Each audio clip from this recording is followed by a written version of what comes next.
ছেলের পর মেয়ের মা হলেন পরিমণি। ঢাকাই চলচ্চিত্রের লাস্যময়ী অভিনেত্রী পরিমণি ভালোবেসে বিয়ে করেন অভিনেতা শরীফুর রাজকে। যদিও সে সংসার বেশি দিন টেকেনি, তবে বিচ্ছেদের পর এখন ছেলে পূর্ণকে নিয়ে নিজের মতো করে জীবন যাপন করছেন এই অভিনেত্রী। সব ব্যস্ততাও তাকে ঘিরে।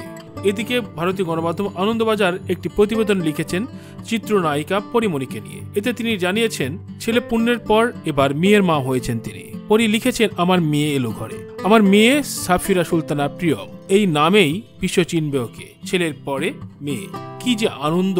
পৃথিবীতে আসার 6 দিন হলো ওর। আমার ঘরে ছেলের পাশে আলো হয়ে আছে। আমি ওকে দত্তক নিয়েছি। নিয়ম মেনে সই করার সময় মনে হলো আল্লাহ আবার আমার জন্য কিছু করলেন। জীবনে কোনোদিন কিছু নিয়ম অনুযায়ী বা পরিকল্পনা করে করিনি, তাই আল্লাহ আমার জন্য যা চেয়েছেন তাই মাথা পেতে নিয়েছি। ও পরীর মতোই আমার কোলে চলে এলো। কোলে যখন নেই মনে হয় আমার নাভি কেটেই ও এসেছে।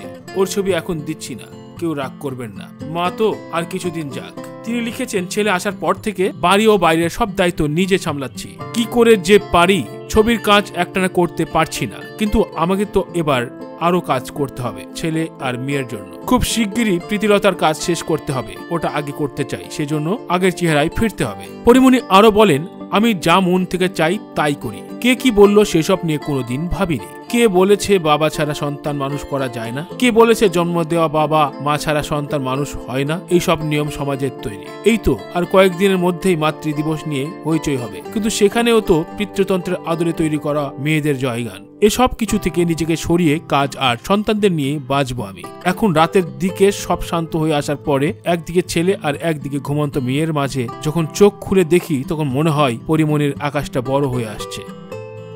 সময়ের সঠিক সংবাদ সবার আগে পেতে থাকুন বাংলার সময়ের সাথে।